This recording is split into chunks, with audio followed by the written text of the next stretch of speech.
बिस्मिल्लाहिर्रहमानिर्रहीम। इस्तग़ासा दायर करने का बहुत सारे दोस्तों ने पूछा कि कैसे आपने इस्तग़ासा करना है।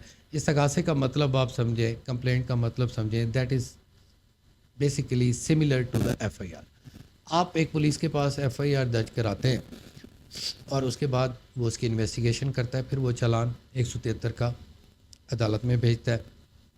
तो इसमें आपने क्या करना है कि अगर आप समझते हैं कि पुलिस आपके ख़िलाफ़ है या पुलिस ने आपका वर्शन ही नहीं लिखा, एफआईआर आपके ख़िलाफ़ है, तो आप इस्तग़ासा भी उसका डायरेक्ट दायर कर सकते हैं। लेकिन अगर आपके पास कोई मेडिकल आपके पास मौजूद हो या डॉक्यूमेंट्री फ्रॉड वगैरह का कोई डॉक्यूमेंट्स वगैरह मौजूद हो जिसको आप डॉक्यूमेंट्स के ज़रिए साबित कर सकते हो, तो उसको आप इस्तग़ासे में डायरेक्ट लेकर आ सकते हैं। जैसे एंटी करप्शन का आप इस्तग़ासा कर सकते हैं कि अगर आप वो हार्डशिप्स नहीं देखना चाहते कि जो वहाँ पर इन्वेस्टिगेशन होती है, या कोई पर्दा नशीन लेडी है या कोई औरत है, वो अदालतों को जाना बेहतर समझती है क्योंकि यहाँ पर एक तहफ़्फ़ुज़ है और यहाँ पर एक प्रोसीजर है और जल्दी हो जाता है। लेकिन पाकिस्तान में आम तौर पे जब आप किसी इन्वेस्टिगेशन एजेंसी के पास जाते हैं तो बहुत सारा टाइम लग जाता है। अगर वो चाहें भी सही तो उनकी और भी ड्यूटीज़ होती हैं, जैसे गश्त वगैरह और इस किस्म के काम, या कोई बड़ा अगर किस्म का मुकदमा चल रहा है, या खुदा न खास्ता कत्ल हो गया है, डकैती हो गई है,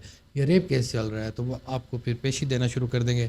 या एंटी करप्शन में और भी केसेस चल रहे होते हैं क्योंकि उनके जो ऑफिसर्स हैं मुख्तलिफ़ अज़ला में वो काम करते हैं या मुख्तलिफ़ जगह पर जाते हैं।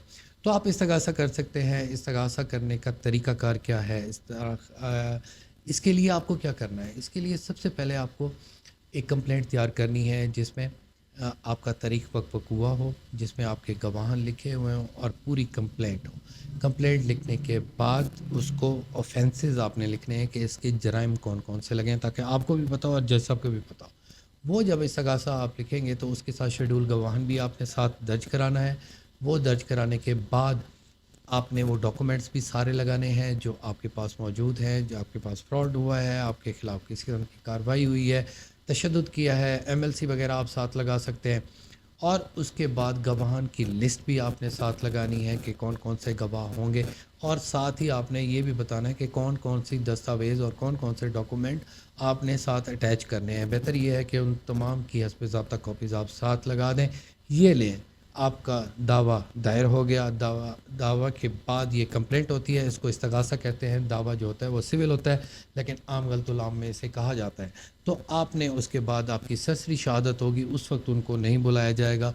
तमाम गवाहान आपने पेश करने हैं। गवाहान आपके पेश होने के बाद अपने बयानात रिकॉर्ड करेंगे। बयानात रिकॉर्ड होने के बाद डॉक्यूमेंट्स आपको एविडेंस देना होगा। डॉक्यूमेंट्स की सूरत में आपकी एक बहस होगी जिसमें आप ये बताएंगे कि ये कॉग्निजेबल ऑफेंस है और इसके ख़िलाफ़ ये नोटिसेस होने चाहिए और उनको समन किया चाहिए, और साथ ही उनको बुलाना चाहिए और उनके वारंट होंगे, वो आके बेल कराएंगे। वो गिरफ़्तार नहीं होंगे।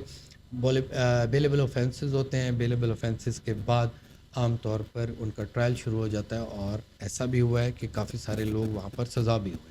तो आप परेशान ना हो, लॉ में बहुत सारी चीज़ें हैं जिससे आपका हक आपको मिल सकता है और आप इस तरह हासिल कर सकते हैं। Thank you very much. एक नई वीडियो के साथ फिर आपकी खिदमत में दोबारा हाजिर होगा।